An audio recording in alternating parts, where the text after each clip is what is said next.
بسم اللہ الرحمن الرحیم۔ اسلامک سچ ٹی وی کے معزز ناظرین اور اس امتی محمدیہ کی مقدس ماؤں بہنوں اور بیٹیوں، السلام علیکم ورحمۃ اللہ وبرکاتہ۔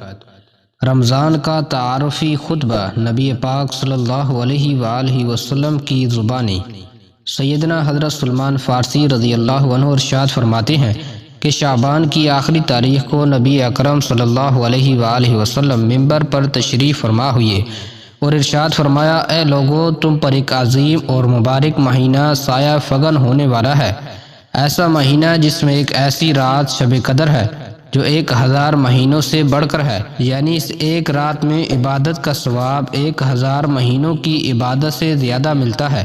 اللہ تعالیٰ نے اس مہینہ کے دنوں کا روزہ فرض اور راتوں کی عبادت نفل قرار دی ہے۔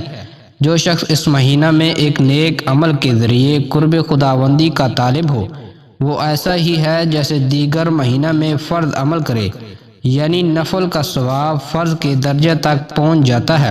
اور جو شخص کوئی فریضہ بجا لائے، وہ ایسا ہے جیسے دیگر مہینوں میں 70 فرض ادا کرے، یعنی رمضان میں ایک فرض کا ثواب 70 گنا ہو جاتا ہے۔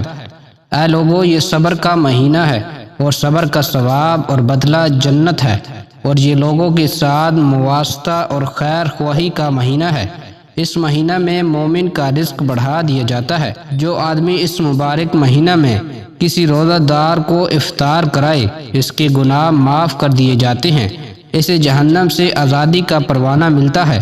یہ سن کر صحابہ کرام رضی اللہ عنہم نے عرض کیا، اے اللہ کے رسول صلی اللہ علیہ وآلہ وسلم، ہم میں سے ہر آدمی اپنے اندر وسعت نہیں پاتا کہ وہ دوسروں کو باقاعدہ افطار کرائے اور اس کے ثواب سے بہریاب ہو۔ رحمت عالم صلی اللہ علیہ وآلہ وسلم نے اپنے جانثاروں کو ایسا جواب دیا جس سے ان کی مایوسی خوشیوں میں بدل گئی۔ آپ صلی اللہ علیہ وآلہ وسلم نے فرمایا، اللہ تعالیٰ یہ انعام ہر اس شخص پر کرتا ہے جو کسی بھی روزہ دار کو ایک گھونٹ دودھ یا ایک عدد کھجور حتیٰ کہ ایک گھونٹ پانی پلا کر بھی افطار کرا دے۔ ہاں، جو شخص روزہ دار کو پیٹ بھر کر کھلائے تو اللہ رب العزت اسے قیامت کے دن میرے حوض کوثر سے ایسا پانی پلائیں گے جس سے کبھی پیاس نہیں لگے گی، تاکہ وہ جنت میں ہمیشہ کے لیے داخل ہو جائے گا۔ پھر آپ صلی اللہ علیہ وآلہ وسلم نے فرمایا، یہ ایسا مہینہ ہے جس کا پہلا عشرہ رحمت ہے، درمیانی عشرہ مغفرت ہے اور آخری عشرہ جہنم سے آزادی کا پروانہ ہے۔ جو شخص اس مہینہ میں اپنے غلام، خادم اور ملازم وغیرہ کے بوجھ کو ہلکا کر دے تو اللہ جل شانہ اس کی مغفرت فرماتے ہیں اور آگ سے آزادی فرما دیتے ہیں۔